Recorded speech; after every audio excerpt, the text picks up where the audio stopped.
Hello, dear listeners, and a warm welcome to Soft History, the quiet corner of the world where we travel slowly through the past together.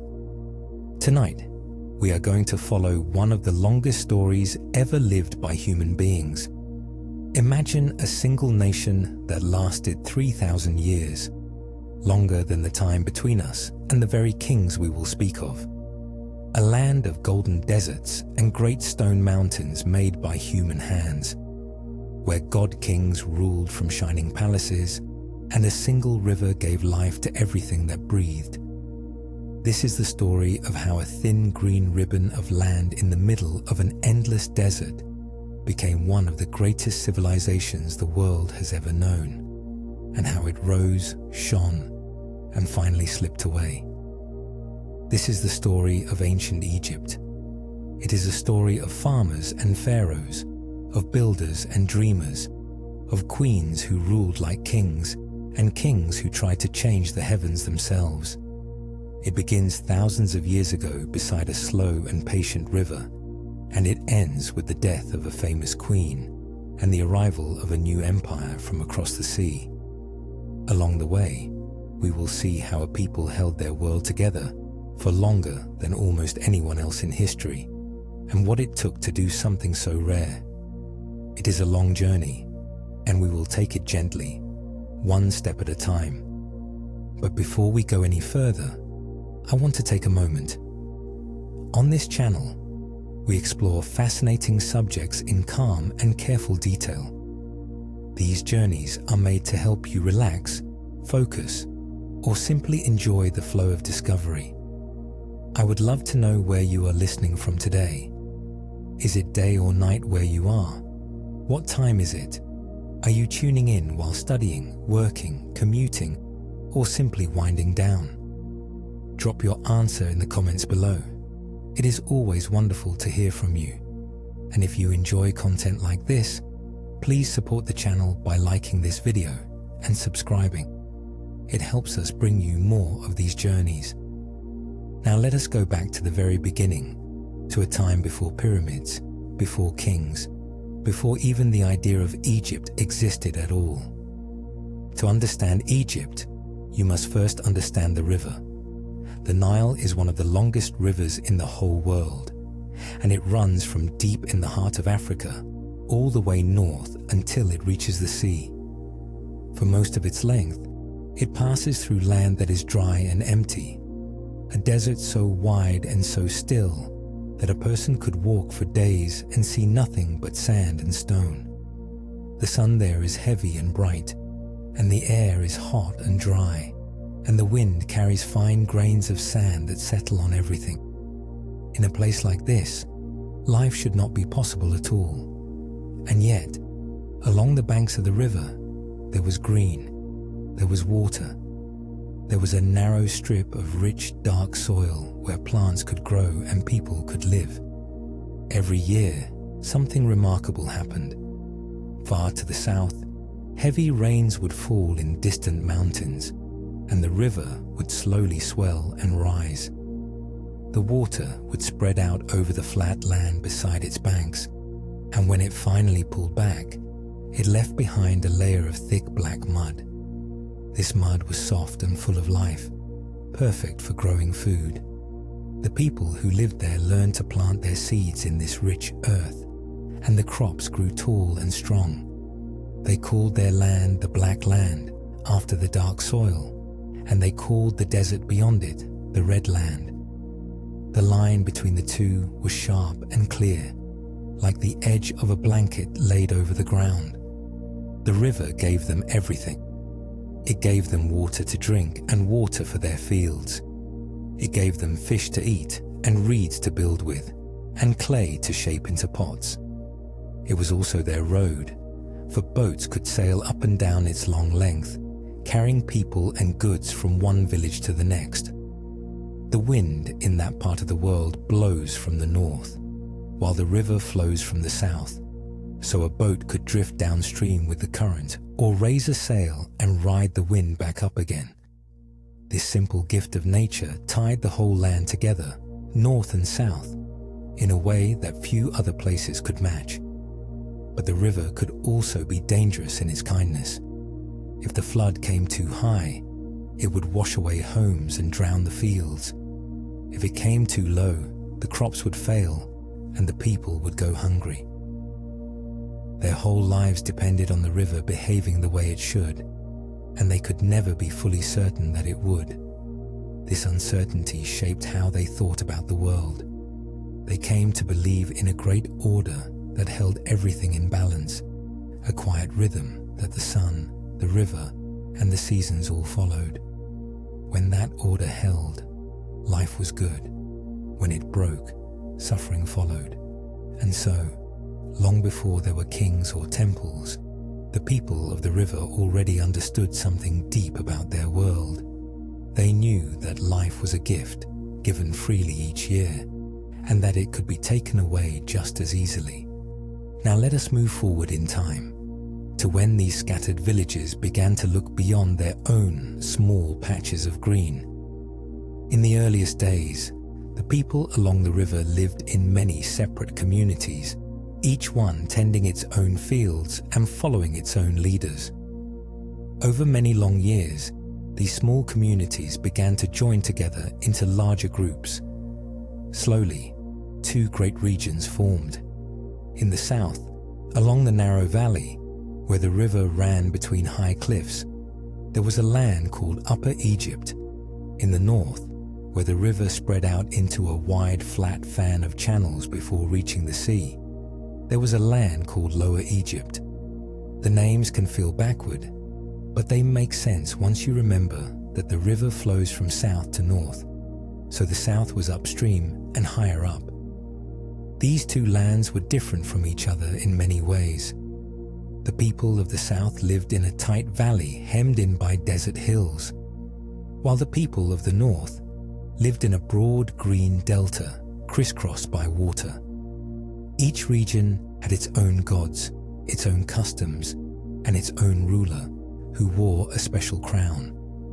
The king of the south wore a tall white crown shaped a little like a bowling pin, and the king of the north wore a flat red crown with a high back and a curling wire in front. For a long time, these two lands existed side by side, sometimes trading, sometimes fighting, each one proud of who they were. Then came a moment that the Egyptians would remember for the rest of their history. A powerful king from the south set out to bring the two lands under one rule. We know him today by the name Nama, though some old stories call him Menes, and the truth of exactly who he was has faded with the long passage of time. What we do know is carved onto an ancient stone plate that has survived for thousands of years. On one side, it shows a king wearing the white crown of the south striking down an enemy. On the other side, the same king wears the red crown of the north and walks in triumph past rows of fallen foes.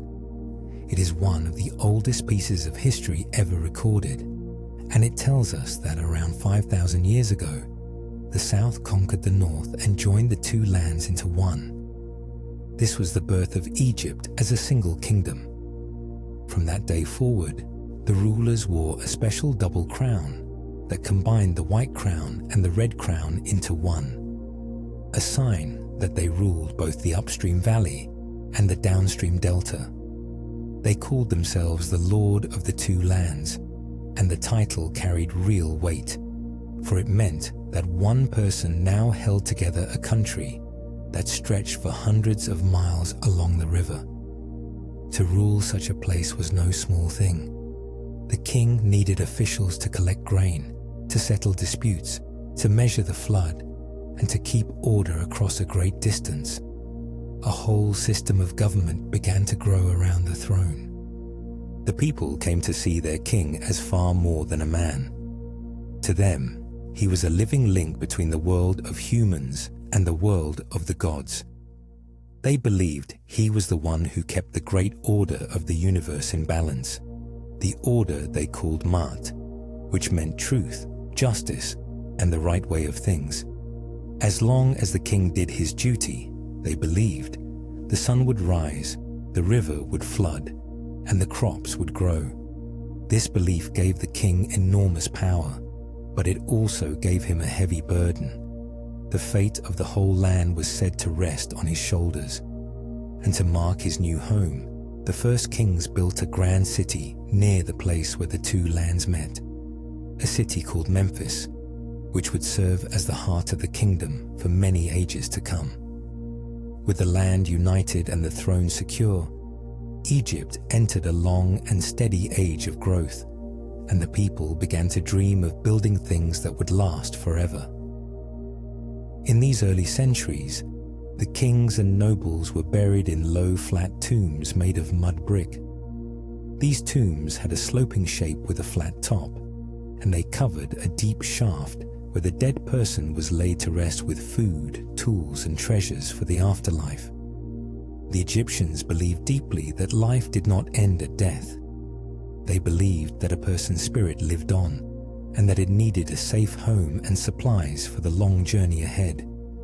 So they took great care with their tombs, building them strong and filling them with everything a soul might need. But mud brick does not last forever. It crumbles in the wind and washes away in the rare rains. And the kings wanted something more, something that would stand against time itself. The turning point came during the reign of a king named Giza, who lived around 4,700 years ago. Giza was served by a brilliant man named Imhotep, who was not a king or a noble, but a thinker, an architect, a healer, and an advisor all in one.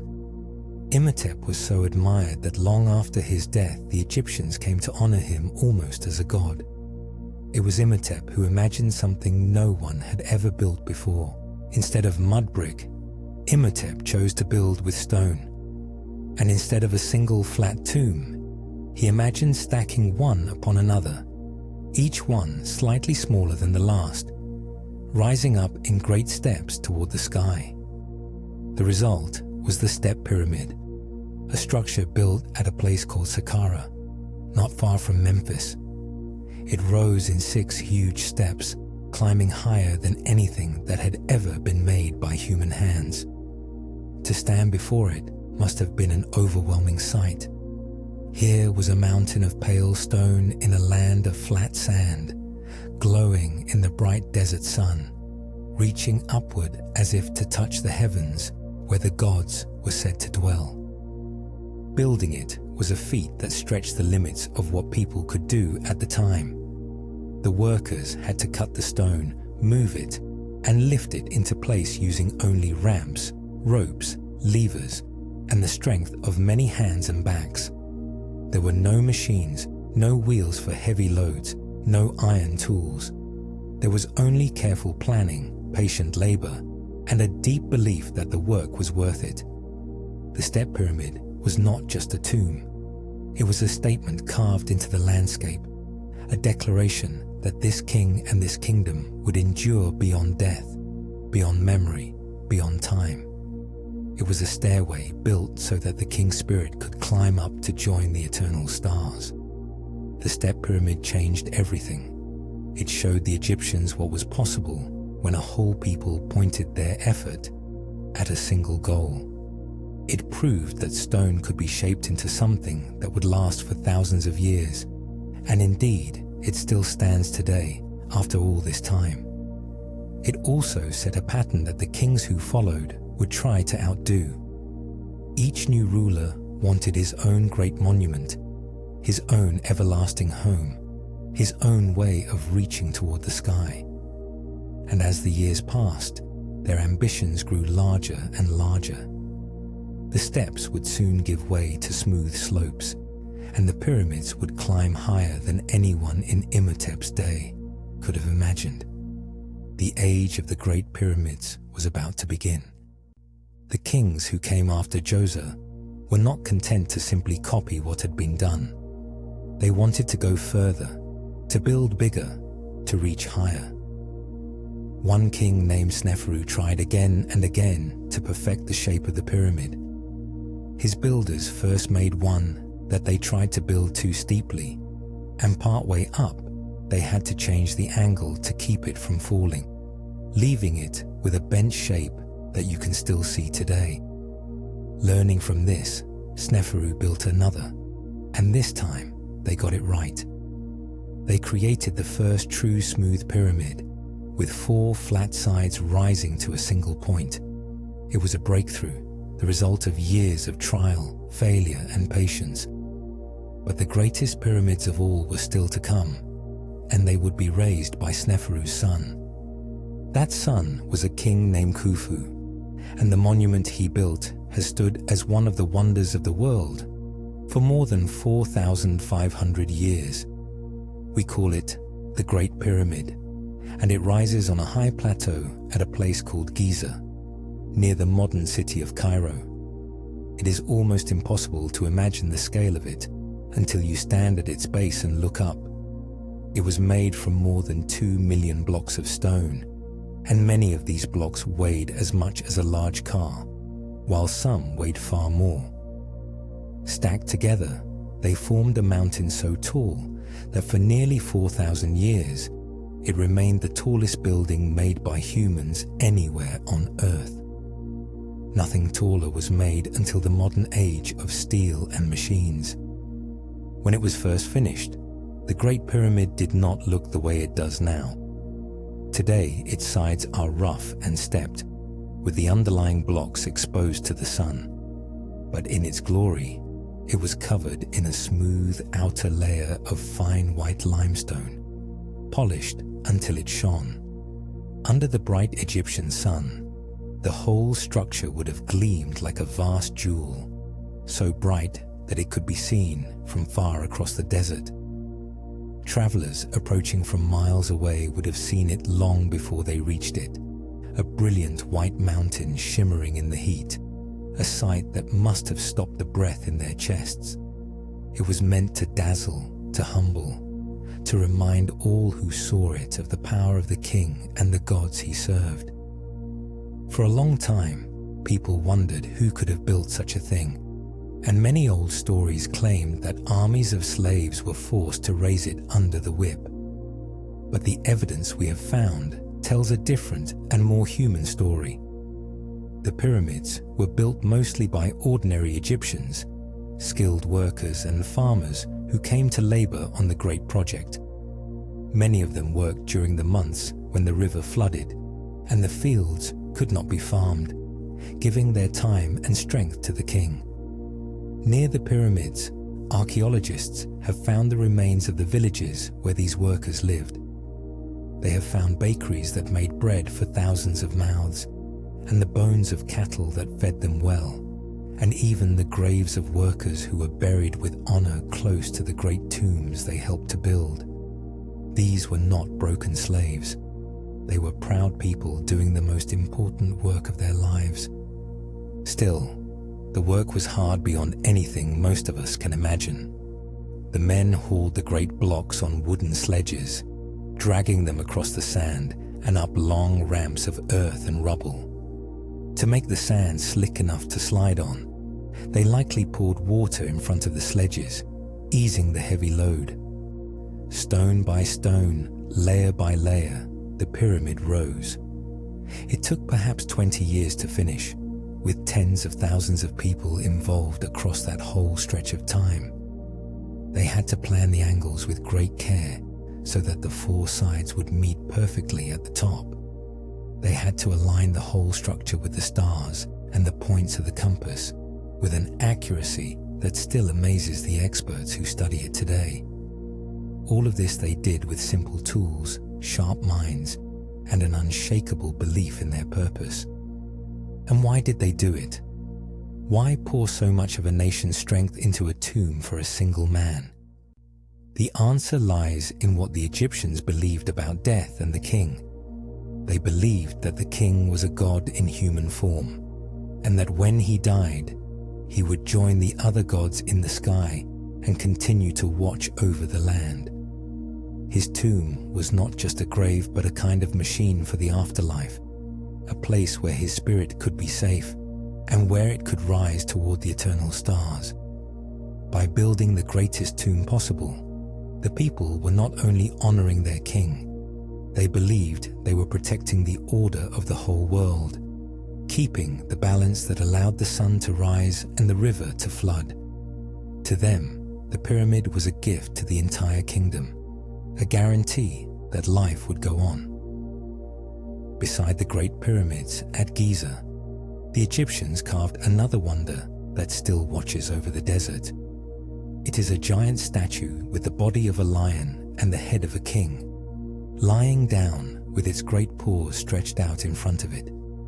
We call it the Sphinx, and it is so large that a person standing beside one of its paws looks tiny in comparison.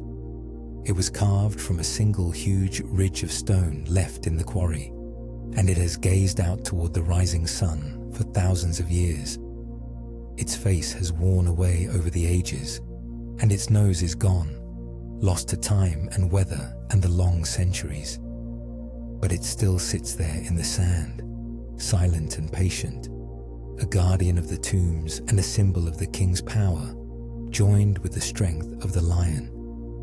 Together, the pyramids and the Sphinx marked the very height of the Old Kingdom, the first great golden age of Egypt, when the land was strong, the kings were mighty, and the people believed they could build for all eternity.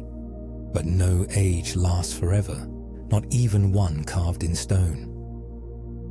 After the Great Pyramids were built, Egypt slowly began to change in ways that few could see at first. Building such enormous monuments had cost the kingdom a great deal.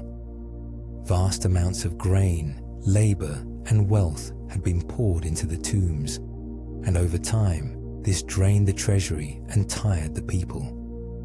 The kings who came later could not match the glory of the pyramid builders, and their monuments grew smaller and less grand.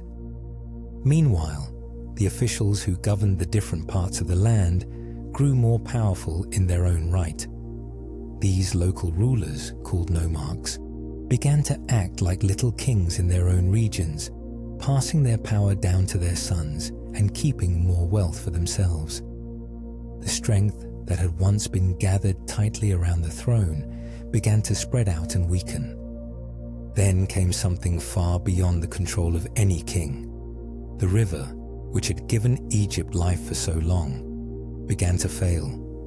For reasons that lay far away in distant lands, the yearly floods grew weak and unreliable. Some years the water rose too little to soak the fields, and the crops withered in the dry earth. Year after year the harvest fell short, and the granaries that should have been full stood empty. Hunger spread across the land.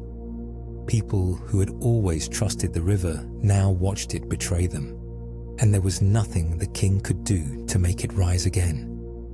The very order that the Egyptians believed their king controlled seemed to be breaking apart before their eyes. These were dark and frightening years.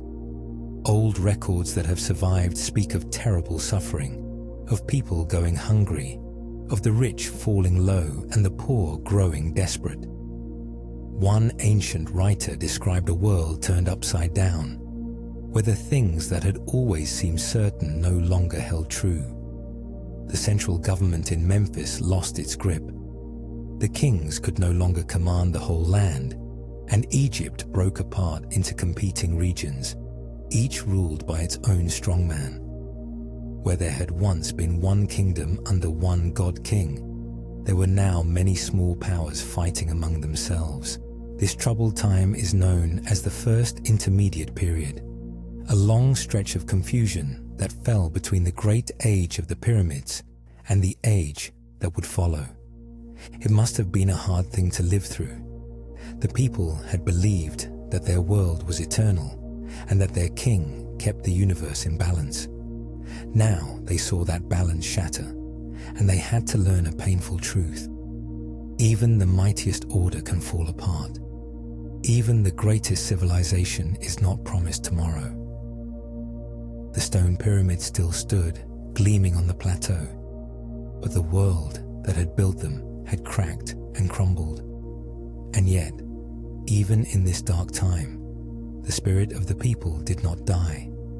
The river would return one day, the land would heal, and out of the confusion, new leaders would rise who dreamed of putting the two lands back together again. The story of Egypt was far from over. It was only resting, gathering its strength for the age that was to come. Out of the long years of confusion, a new power slowly began to grow in the south. In the city of Thebes, far up the river, a line of strong rulers rose who were not content to govern just their own corner of the land.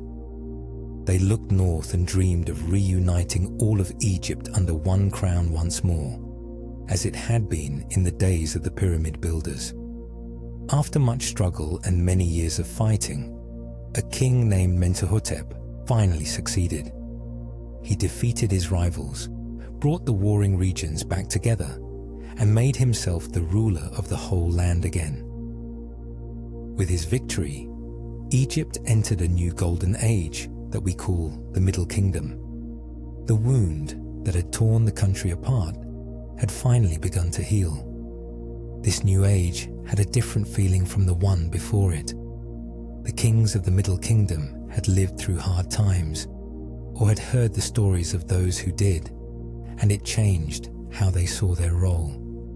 They no longer thought of themselves only as distant gods sitting high above their people. Many of them came to see themselves as shepherds of their land, responsible for the well-being of ordinary Egyptians. There is a famous piece of writing from this time in which a king gives advice to his son, urging him to be just and wise, to care for his people, and to rule with a careful hand. This new sense of duty gave the age a thoughtful and humble quality that you can feel even today in the words and art that survive from it. The rulers of the Middle Kingdom worked hard to make their land strong and prosperous. They dug great canals and basins to control the floodwaters and to bring water to dry fields, turning marshland into farmland and increasing the food the country could grow. They reopened trade routes and sent expeditions to distant lands to bring back gold, precious stones, fragrant woods, and other treasures. They strengthened the borders and built fortresses to guard against raiders from the surrounding deserts and lands. Under their careful rule, Egypt grew rich and confident once more, and the people could once again trust that the order of their world would hold. This was also a time when Egyptian writing and storytelling reached new heights. The scribes of the Middle Kingdom produced tales and poems that later Egyptians treasured as the finest in their language, much as we treasure the great books of our own past. They wrote stories of adventure and shipwreck, of magic and wonder, of ordinary men who faced great trials. They wrote wise sayings about how to live a good and honest life. Art also flourished, with sculptors carving statues of their kings that showed not just power, but something deeper, faces lined with care and thought, as if the weight of ruling could be read in the stone. The Middle Kingdom was not as flashy as the age of the Great Pyramids, but it had a quiet strength and a human warmth that made it one of the most admired periods in all of Egyptian history. For a time, the land was whole, the river was kind, and the people lived in peace. But peace, like the flood, does not last forever. And once again, trouble came to Egypt, this time not from within, but from beyond its borders. Over many years, people from the lands to the east had been settling in the wide green delta of the north. They came in small groups at first, traders and herders and travelers drawn to the rich land and the chance for a better life. Egypt had always been a magnet for those living in the harsher lands nearby, and for a long time these newcomers caused no great worry. But as the central government grew weaker once more, these eastern settlers grew more numerous and more powerful in the north, until at last they were strong enough to take control of the region for themselves.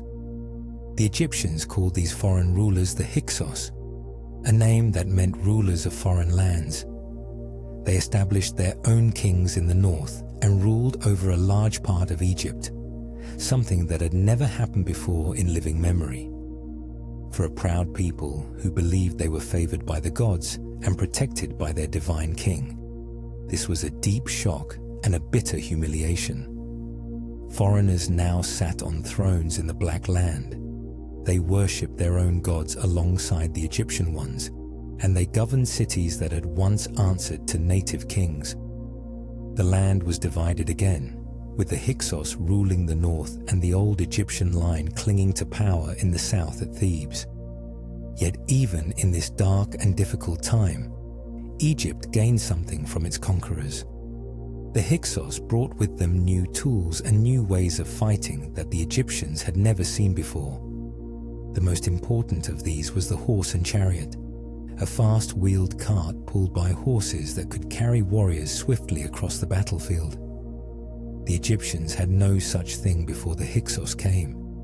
The newcomers also brought stronger bows that could shoot farther and better weapons made of bronze, a harder metal than the Egyptians had been using.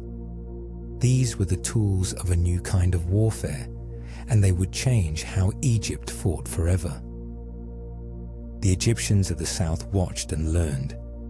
Though they hated being ruled by foreigners, they were not too proud to study the weapons that had helped defeat them. Quietly, over the years, they began to build their own chariots, to train their own horses, and to forge their own bronze blades. They were preparing, gathering their strength, waiting for the moment when they could rise up and drive the foreign kings out of their land. The shame of being conquered burned in them, but it also gave them a fierce new purpose. The southern kings at Thebes began to dream of more than just freedom. They began to dream of an Egypt that would never again be weak, never again be conquered, an Egypt strong enough to strike out at its enemies rather than wait for them to come. The seeds of a mighty empire were being planted in the soil of defeat. The time of waiting finally came to an end when a new line of warrior kings rose in Thebes, determined to take back their land.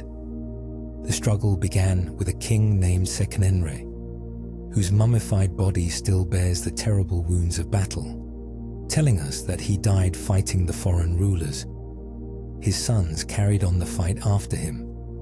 One of them, a young king named Ahmose, at last led the armies of the south to victory. He drove the Hyksos out of Egypt entirely, pushing them back into the eastern lands from which they had come, and he reunited the two lands under native Egyptian rule once more. With this great triumph, Egypt entered the most glorious age in its entire long history, the age we call the New Kingdom. This was a different Egypt from the one that had come before. The hard lessons of being conquered had changed the way its kings thought about the world. No longer would Egypt sit quietly behind its deserts and trust that distance alone would keep it safe. The kings of the New Kingdom believed that the best way to protect their land was to build a buffer of conquered territory around it, to push their borders outward and crush any enemy before it could threaten the heart of the kingdom.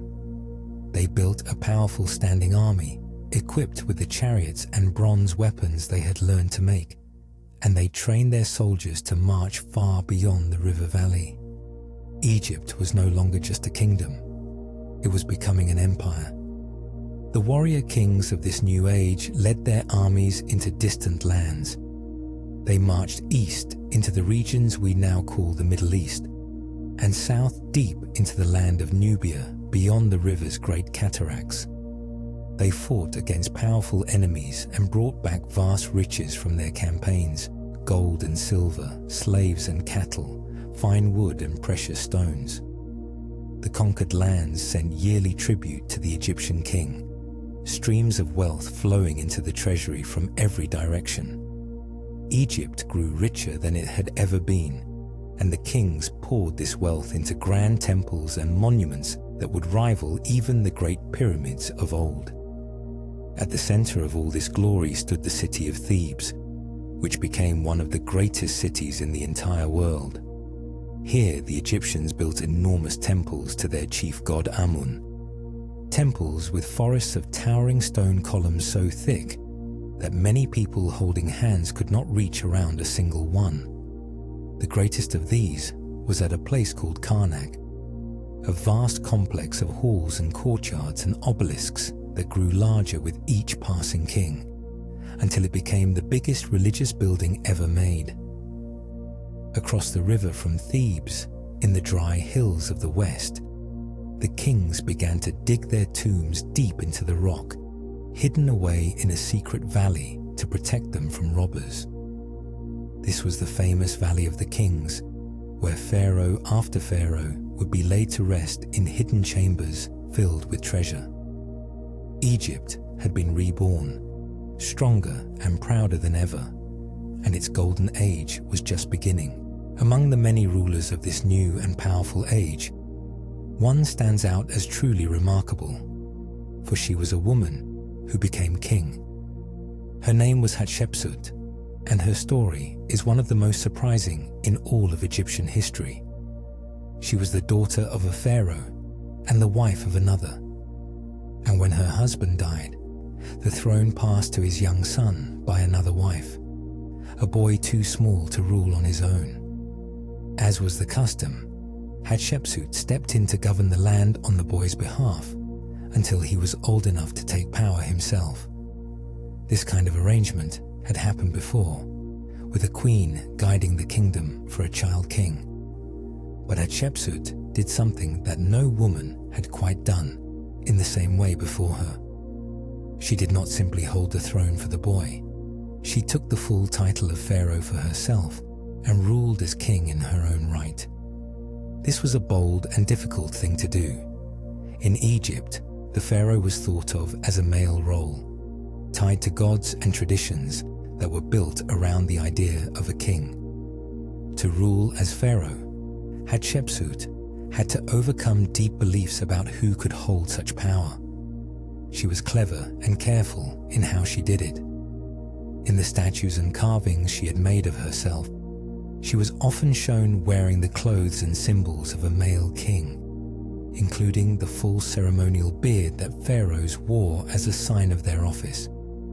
She did not do this because she wished to be a man, but because she wanted to show her people that she fit the ancient and sacred role of the pharaoh in every way. She presented herself as the rightful ruler, chosen and blessed by the gods, and over time, the land came to accept her. Hatshepsut's reign was not one of war and conquest like those of many other New Kingdom kings. Instead, she gave Egypt something just as valuable. She gave it peace and prosperity. Under her rule, the land grew rich through trade rather than battle. Her most famous achievement was a great expedition she sent to a distant southern land called Punt, a place far down the coast that the Egyptians treasured as a source of rare and precious goods. The ships of her expedition sailed away and returned laden with wonders, with fragrant trees that produced sweet-smelling incense, with gold and ivory and exotic animals, with treasures that filled the temples and delighted the people. She had the whole story of this journey carved onto the walls of her temple, showing the ships, the strange land they visited, and the riches they brought home. That temple was perhaps her greatest monument, and it still stands today as one of the most beautiful buildings in all of Egypt.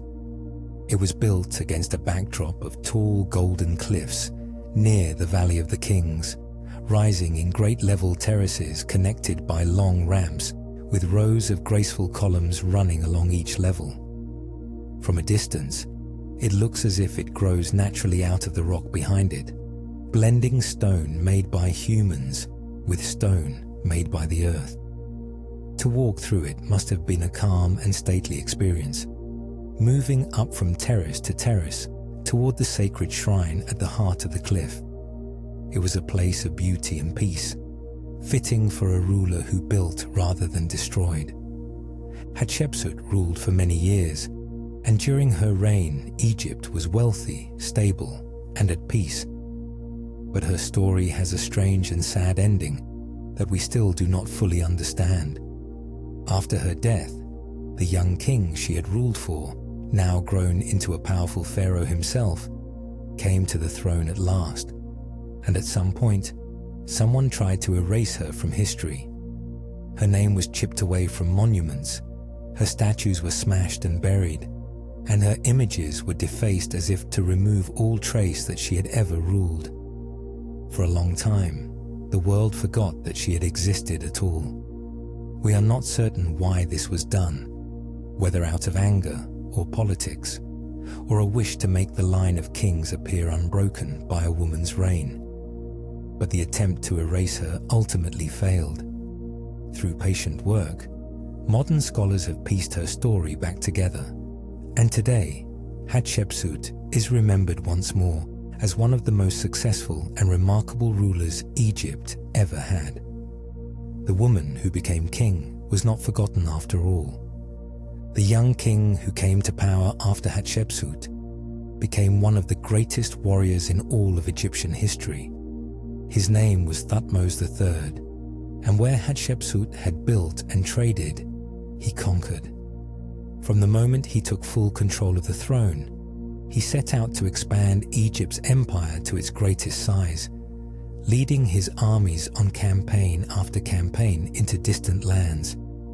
He was a brilliant general, bold and clever, and he won victory after victory against the kingdoms and cities that stood in his way.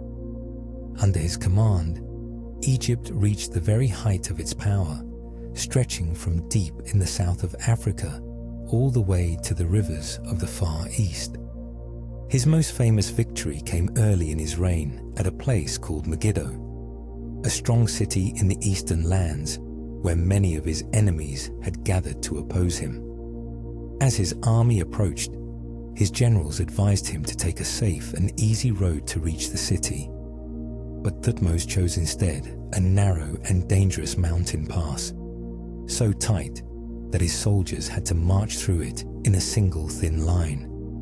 It was a great risk, for if the enemy had attacked while his army was strung out and helpless in the pass, the result could have been a disaster. But his boldness paid off. He burst out of the mountains where his enemies least expected him, caught them by surprise, and won a crushing victory. The city held out for a while behind its walls, but in the end, it too fell to him. This campaign became legendary, remembered and recorded in great detail on the walls of the temple at Karnak. Thutmose led many such campaigns over the years, marching out again and again to defeat Egypt's rivals and to bring more lands under his control. He was careful as well as brave. After he conquered a city or a kingdom, he often took the sons of the local rulers back to Egypt with him. There, these young men were raised in the Egyptian court, taught the Egyptian language and customs, and treated well. When they grew up, many were sent home to rule their own lands, but now they were loyal to Egypt and to the king who had raised them. In this way, Thutmose bound the conquered lands to Egypt, not only by force, but by ties of loyalty and friendship, a clever strategy that helped hold the great empire together. The wealth that flowed into Egypt during his reign was beyond anything seen before. Tribute poured in from every conquered land, vast amounts of gold, silver, copper, fine horses, exotic goods, and treasures of every kind. The temples grew rich, the priests grew powerful, and the king filled the land with grand new buildings and monuments. Thutmose raised tall obelisks, single shafts of stone reaching toward the sky, their tips covered in gold so that they flashed in the sunlight. Some of these obelisks were later carried far away to other lands, and they still stand today in cities across the world, silent reminders of the king who raised them. Egypt under Thutmose III was the most powerful nation of its age, feared and respected by all who knew of it. Yet for all his might, Thutmose was remembered as more than just a conqueror.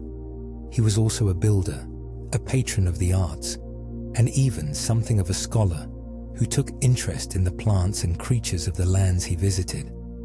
On the walls of one temple, he had carved images of the strange flowers and animals his armies had encountered on their distant campaigns, a kind of stone garden of wonders gathered from across his empire. He ruled for a very long time, and when he finally died, he left behind a kingdom that stood at the absolute peak of its glory, wealthy beyond measure, secure within its wide borders, and admired throughout the known world. The empire he built would last for generations, and the wealth he gathered would fuel the dreams and ambitions of the kings who came after him, including one who would try to remake the very heart of Egyptian belief. Some years after the reign of the great conqueror, a king came to the throne who would do something stranger and more daring than any war or conquest. His name was Amenhotep IV, and he began his reign in the usual way, honoring the many gods that Egypt had worshipped for thousands of years. The Egyptians had always believed in a great crowd of gods and goddesses, each with their own powers and stories, ruled over by the mighty god Amun, whose priests had grown enormously rich and powerful over the years. But this king had a different vision, one that would shake the very foundations of his world. He came to believe that there was only one true God worth worshipping, and that God was the sun itself, or more precisely, the glowing disk of the sun, which the Egyptians called the Aten. To honor this new belief, the king did something almost unthinkable. He changed his own name from Amenhotep, which honored the god Amun, to Akhenaten, which means something like one who is useful to the Aten. He declared that the old gods were to be set aside, and that the sun disk alone was to be worshipped. He ordered the temples of the other gods closed, their priests dismissed, and in some places their very names chiseled away from the monuments where they had been carved. This was an extraordinary and shocking thing to do. He was not just changing a custom. He was trying to erase thousands of years of belief and to replace the whole religion of his people with a single new faith. Akhenaten did not stop there. He decided to leave the old sacred cities behind and build an entirely new capital from nothing, in a place where no city had stood before, in honor of his god. On an empty stretch of land beside the river, he raised a brand new city of temples, palaces, and homes, dedicated wholly to the worship of the sun disk. It was a city built in a hurry, springing up out of the desert in just a few years. Its temples were open to the sky, without roofs, so that the rays of the sun could pour down freely upon the worshippers and the offerings. This was very different from the dark and shadowy temples of the old gods, where the sacred statues were hidden away in gloomy inner chambers. Akhenaten's god lived in the open light of day for all to see. The strangeness of his reign showed in the art as well. For thousands of years, Egyptian art had followed strict and unchanging rules, showing kings as perfect, powerful, and ageless figures. But under Akhenaten, the art changed in surprising ways. He was shown with an oddly shaped body, with a long face, narrow eyes, a soft belly, and slender limbs, unlike any king before him. He was also shown in tender and loving scenes with his family, holding his children, kissing his wife, sitting together in moments of warmth and affection that had never been pictured in royal art before. His wife was the famously beautiful Queen Nefertiti, whose carved likeness is still admired as one of the most beautiful images ever made. Together, they were shown basking in the rays of the sun disk, whose long beams reached down to them like hands offering blessings. But Akhenaten's great experiment did not last. While he was lost in his new religion and his new city, the empire that earlier kings had worked so hard to build began to slip away. He paid little attention to the lands beyond his borders, and Egypt's enemies grew bolder while its allies felt abandoned. At home, the change in religion brought confusion and unhappiness. The people had loved their many gods for countless generations, and they did not easily give them up. The priests of the old gods, stripped of their power and wealth, surely seethed with anger. When Akhenaten died, his strange new faith died with him, swept away almost as quickly as it had come. The throne soon passed to a boy, one of the most famous names in all of Egyptian history, though he was famous not for what he did, but for what was found long after his death. His name was Tutankhamun, and he came to power as a young child. Under the guidance of his advisors, the old ways were restored. The new capital was abandoned and left to crumble back into the sand. The temples of the old gods were reopened, their priests restored, and the worship of the many gods returned as if the strange interlude had never happened. The boy king even changed his name to honor the old god Amun once more. Tutankhamun himself died young, before he had a chance to do anything truly great, and he was buried in a small tomb in the Valley of the Kings. For thousands of years, the world forgot him completely, but that small, hidden tomb would one day make him the most famous pharaoh of all, when it was discovered in modern times, still filled with dazzling treasures, almost untouched by robbers. And so the boy who restored the old gods would, in the end, become a window through which the whole world could glimpse the lost glory of ancient Egypt. After the troubled years of the religious experiment had passed, Egypt found its footing once more. And it was during this time of recovery that the most famous pharaoh of all rose to power.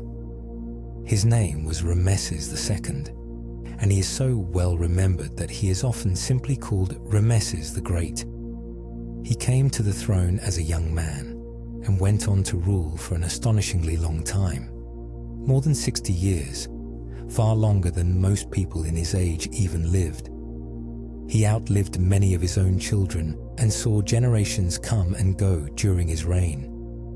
By the time he died, he had been king for so long that few of his people could remember a time before him. To them, he must have seemed almost eternal, a fixed and unchanging presence at the heart of their world. Ramesses was determined to make his mark on Egypt in the grandest way possible, and he did so by building on a scale that the land had not seen since the days of the pyramids. He raised temples, palaces, and monuments across the whole length of his kingdom, and he had his own image carved everywhere, in giant statues that towered over those who stood before them. His most breathtaking monument was a great temple cut directly into the face of a cliff at a place called Abu Simbel, far to the south. The front of this temple was guarded by 4 enormous seated statues of Ramesses himself, each one so tall that a grown person standing at its feet barely reached above its ankles. The temple was built so cleverly that on certain days of the year, the rising sun would shine straight through the entrance and deep into the mountain, lighting up the sacred statues hidden in the darkness at the very back.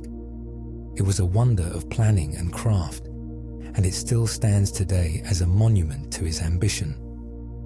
Ramesses was also a warrior, and early in his reign, he fought one of the most famous battles in ancient history. He led his army far to the north to face a powerful rival empire called the Hittites, who came from the lands we now call Turkey. The 2 great armies met at a place called Kadesh, beside a river, and there a huge battle was fought between thousands of chariots and soldiers. Ramesses nearly walked into a trap, for the Hittites surprised him and caught part of his army off guard. For a moment, the battle hung in the balance and disaster loomed. But Ramesses rallied his men and fought his way out of danger, and the battle ended without a clear winner. When he returned home, however, Rameses had the story carved all over his temples, proclaiming it a great and glorious victory for himself, a reminder that kings have always known how to tell their own story in the way they wish it remembered. The truth was that neither side could defeat the other, and after years of fighting, Rameses and the king of the Hittites did something wise and remarkable. They made peace. Together, they agreed to a treaty, a written promise to stop fighting, to respect each other's lands, and to help one another against common enemies. This treaty still survives, carved in stone, and it is the oldest peace treaty in all of human history that we have a record of. It was a true and lasting peace, and the two former enemies even became friends, sending gifts and letters back and forth. Rameses understood something that not every ruler learns, that there is greatness not only in winning wars, but in ending them, and that a long peace can build more than any battle can. Under the long and steady rule of Rameses, Egypt enjoyed a final great age of glory, wealth, and pride. The land was secure, the treasury was full, and the people lived in the shadow of monuments grander than any they had seen in living memory. Rameses had so many children that he could fill a whole temple wall with their images, and he prepared a great tomb to hold many of his sons. He was the very picture of what a pharaoh was supposed to be: mighty in war, generous in building, blessed by the gods, and enduring beyond all expectation. When at last he died, after his long and remarkable reign, Egypt mourned a king who had become a legend in his own lifetime. His mummy still survives today, and looking upon his preserved face, we can almost meet the gaze of a man who ruled an empire at the height of its glory. But Rameses the Great was, in many ways, the last truly great pharaoh of the old kind. After him, the long sun of Egypt's glory would slowly begin to set, and though no one could see it yet, the brightest days were now behind. The decline did not come all at once, for a civilization as old and deep-rooted as Egypt does not fall in a single day. It faded slowly, over many long centuries, like a great fire dying down to embers. After Rameses, a string of kings came and went, many of them also named Rameses in honor of the great king, but none of them could match his power or his glory. The empire that had stretched so far began to shrink, as distant lands slipped from Egypt's grasp, and the kings could no longer hold what their ancestors had won. The wealth that had flowed in from conquered territories slowed to a trickle, and the treasury grew thin. Hard times returned, with poor harvests, rising prices, and even strikes by the workers who built the royal tombs and found their pay running late. The grand machine of the new kingdom was beginning to wear down. New dangers came from beyond the borders as well. Across the seas and from the surrounding lands, waves of raiders and invaders pressed against Egypt. Among them were mysterious seafaring peoples who attacked from the water, descending on the coasts and threatening the very heart of the kingdom. The later kings fought them off with great effort, but each struggle drained the land of strength and confidence. Inside Egypt, power began to slip from the hands of the kings and into the hands of others. The priests of the great temples had grown so rich and powerful over the centuries that they came to rule large parts of the land, almost like kings themselves. The country once again split, with different powers controlling different regions, and the unity that had been Egypt's great strength dissolved once more. In the long centuries that followed, Egypt was often ruled by outsiders, by kings who came from neighboring lands rather than from the old Egyptian line. At times, rulers from the south, from the land of Nubia, took the throne and governed Egypt, and in a strange turn of history, these southern kings deeply admired the ancient Egyptian ways and worked to restore old traditions and revive old styles of art. At other times, armies from the great empires of the East swept in and conquered the land, ruling it as just one province among many in their vast realms. The proud kingdom that had once sent its armies marching across the world now found foreign soldiers marching through its own streets. The pharaoh, once seen as a living god who held the universe in balance, became a shrinking figure, sometimes a puppet, sometimes a memory. And yet, through all of this decline, something of old Egypt endured. The temples still stood, and the priests still performed the ancient rituals. The people still worshipped the old gods, still farmed the black soil along the river, still buried their dead with care and prepared them for the afterlife. The Nile still flooded each year, as it had for thousands of years, bringing its gift of life to the fields. The language and the writing, the art and the customs, the deep beliefs that had shaped this land for so long, all of these lived on even as the political power faded. Egypt was old, far older than any of the new empires that now eyed it hungrily, and its culture had a weight and a dignity that even its conquerors could not help but respect. The civilization was tired, but it was not yet finished. It had one more great chapter left to live, and it would arrive on the heels of one of the most famous conquerors the world has ever known. The next great change came not from the deserts or the seas to the east, but from a young general from across the Mediterranean, from the land of Greece. His name was Alexander the Great, and he swept across the known world with his armies, conquering empire after empire in a series of dazzling campaigns. When he came to Egypt, the land was under the rule of a foreign empire that the Egyptians had come to resent, and so they welcomed Alexander not as a conqueror, but as a liberator who had freed them from their hated masters.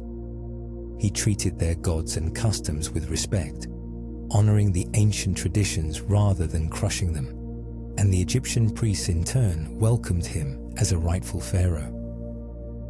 For a brief moment, the old land and the new conqueror met in harmony. Alexander left his greatest mark on Egypt by founding a new city on the shore of the Mediterranean Sea, a city that would bear his own name, Alexandria. He chose the spot himself, on a fine stretch of coast where the land met the sea, and though he moved on with his conquests and soon died young in a distant land, the city he founded would grow into one of the greatest cities of the ancient world. Alexandria became a place of learning, trade, and wonder, a meeting point of many peoples and ideas. It was home to a famous library that aimed to gather all the knowledge in the world, scroll by scroll, and to a great lighthouse that rose so high it could be seen far out at sea, guiding ships safely into the harbor. This lighthouse was counted among the wonders of the world, a towering beacon of fire and white stone standing watch over the busy port. After Alexander died, his vast empire was divided among his generals, and Egypt fell to one of them, a man named Ptolemy. Ptolemy made himself king of Egypt and founded a long line of rulers who would govern the land for nearly 300 years. These kings were Greek, not Egyptian, and they spoke Greek and followed many Greek customs. Yet they were also clever, and they understood that to rule Egypt, they had to honor its ancient ways. So they presented themselves as pharaohs in the old style, building temples to the Egyptian gods and taking part in the ancient rituals. Some of the best preserved temples in all of Egypt were actually built during this Greek period, raised by foreign kings who wished to be seen as the heirs of the pharaohs of old. It was a strange blending of two worlds, the old Egyptian and the new Greek, mixed together along the banks of the timeless river. The Ptolemy kings ruled from Alexandria, and under them Egypt became one of the richest and most cultured kingdoms of its age. The great library and the scholars who gathered there made Alexandria a beacon of knowledge, where thinkers studied the stars, mapped the earth, and explored the workings of the world. But the line of Ptolemy kings also grew troubled over the generations, marked by family quarrels, murders, and struggles for the throne, as brothers fought sisters and children fought parents for the right to rule. As the centuries passed, the kingdom grew weaker, and a new and mighty power rose across the sea to the west, a power that would soon cast its long shadow over Egypt. That power was Rome, and it would be during these final years, as Greek Egypt teetered on the edge between survival and ruin, that the most famous queen in all of history would step onto the stage. Her name was Cleopatra, and she was the last of the Ptolemy rulers, the final pharaoh of ancient Egypt.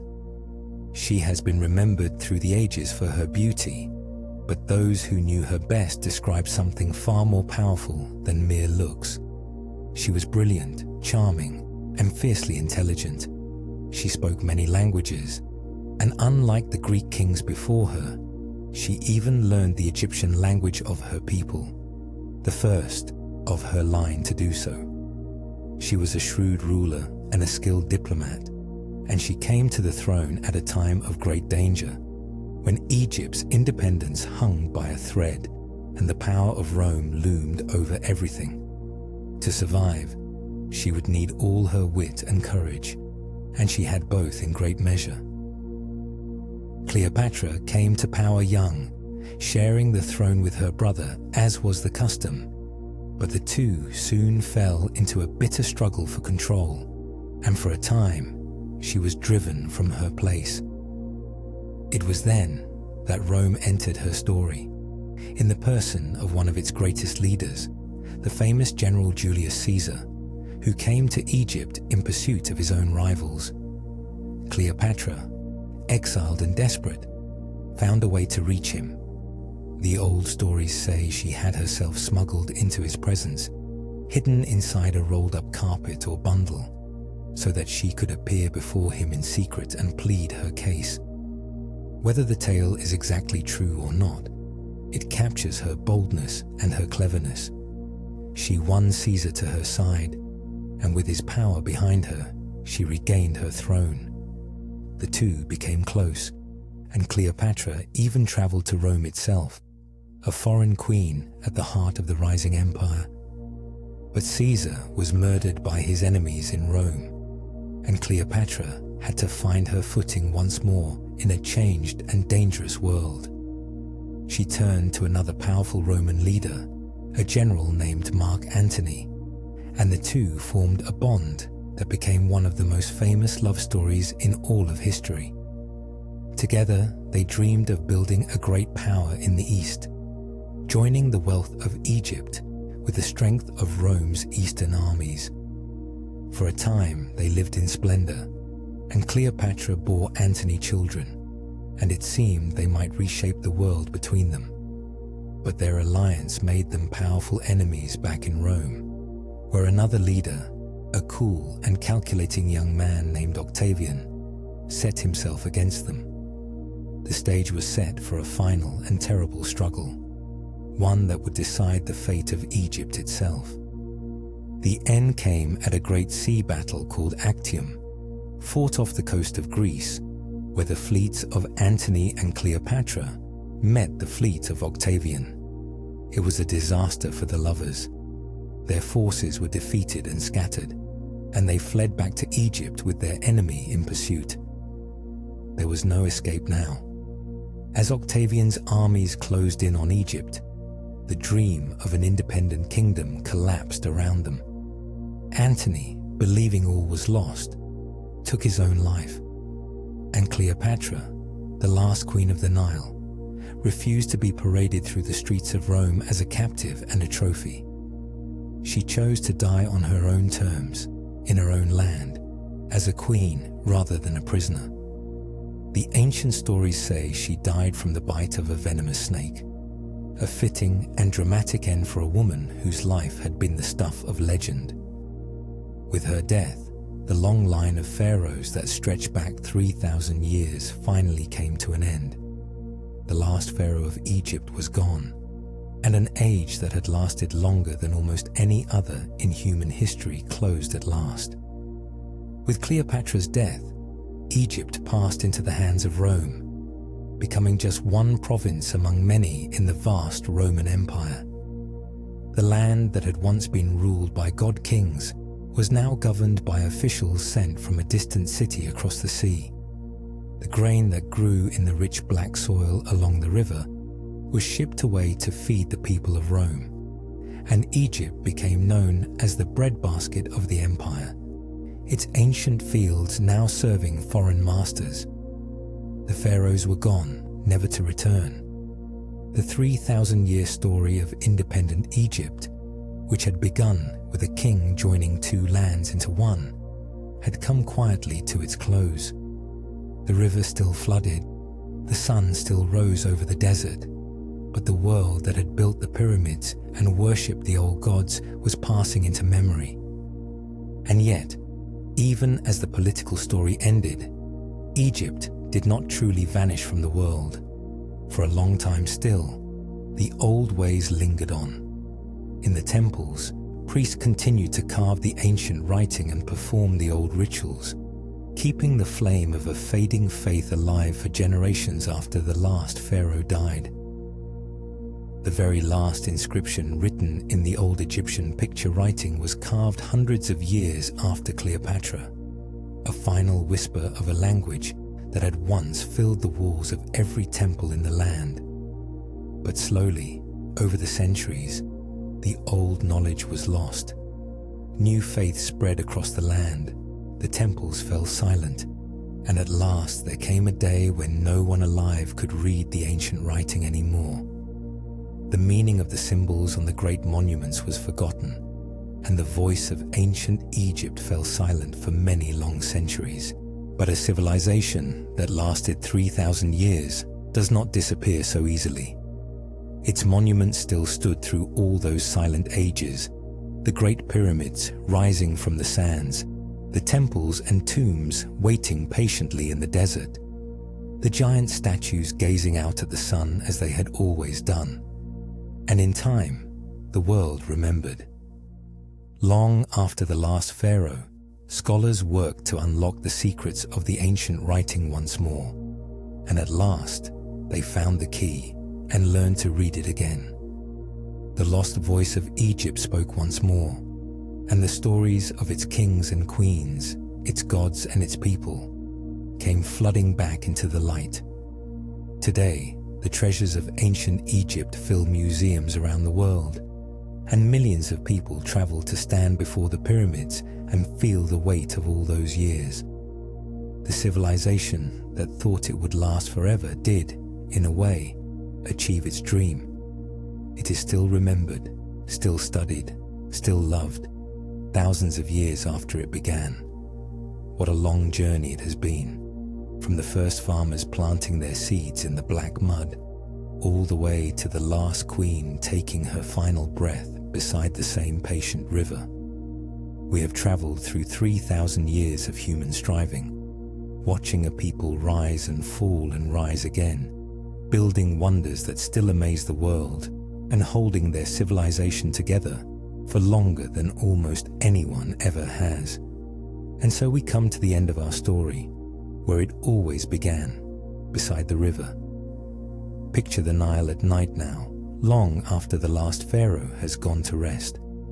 The water moves slowly and quietly under a sky thick with stars, the same stars the ancient people once believed they would join after death. The pyramids stand dark and still against the night, their work long finished, their kings long asleep. The desert is cool and silent, and the only sound is the soft whisper of the water flowing on, as it always has, as it always will. The land is at peace, settling into the deep stillness of the night after a story longer than almost any other ever lived. Thank you for traveling through these long ages with me tonight. Rest well now, and let the quiet river carry you gently off